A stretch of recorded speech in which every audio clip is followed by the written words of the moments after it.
But I just couldn't keep my mind on it. It would move away. I wanted to think something important about it.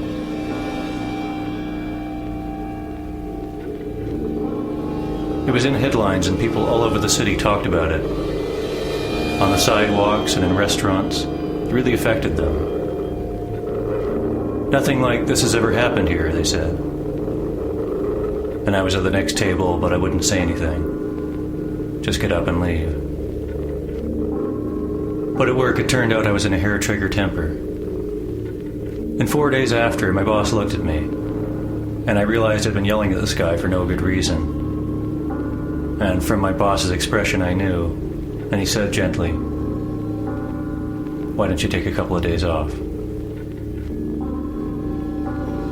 So I went to Long Beach with Dave. And we camped, and I tried to cry by talking about it on the sand, by the fire, with the waves rushing in at me and out again into the dark. And I did cry for just a second. And I felt a little better.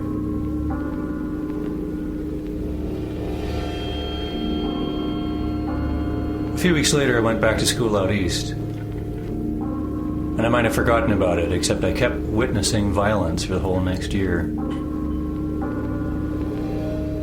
Little things like rounding a corner on a downtown sidewalk and stepping into a pool of blood with no one else around. Thick and dark red stretching across from the building to the curb.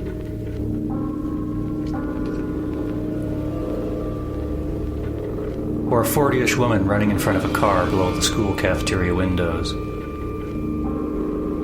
The hollow metal and stuffed pillow sound of her body hitting the hood. Her head knocking in the windshield and her being thrown 10 feet, lying in a curled, still lump.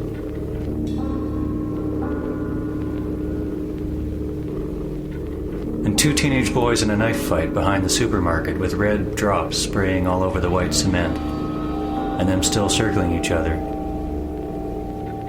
A crowd of kids with books and knapsacks watching and not moving. And my feet walking me quickly away like it hadn't happened.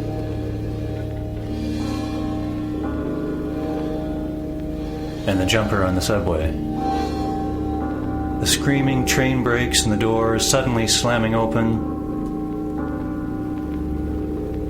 And a woman at the front on the platform screaming on and on like she was stuck inside the train brakes, bleeding from my ears and echoing off the plastic tiles as I ran up the escalators as fast as I could, panting, panicking.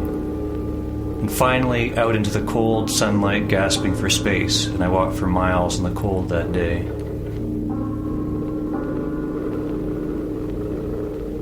And in a rich mall, a middle-aged man in a Mackinaw had just jumped from the upper tier of the sparkling glass atrium. Was lying in my path as I exited the subway and rounded the orange juice kiosk on my way to class. I almost stepped in the man's face. I stood there as he lay staring up at me with one bulging, red-soaked eye and the side of his face mashed in purple. And I turned and walked away, but not too fast. Like a criminal trying to look cool. Winding through the crowd, trying to find the goddamned exit. And finally, there was the motorcyclist in the intersection outside my apartment late at night. I ran and put a blanket on him, because I'd heard that's what you should do. But I made the mistake of looking inside the little window of his helmet. His round, gold-framed glasses were shattered. He was smashed and he was gone.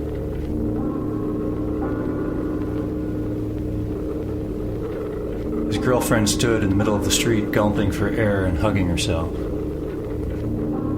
Tight like he used to. Strong but soft after lovemaking.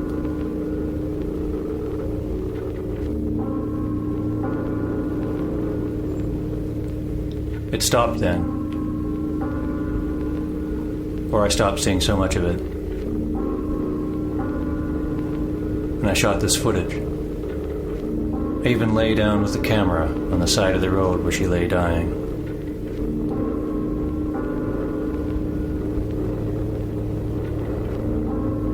Where she died.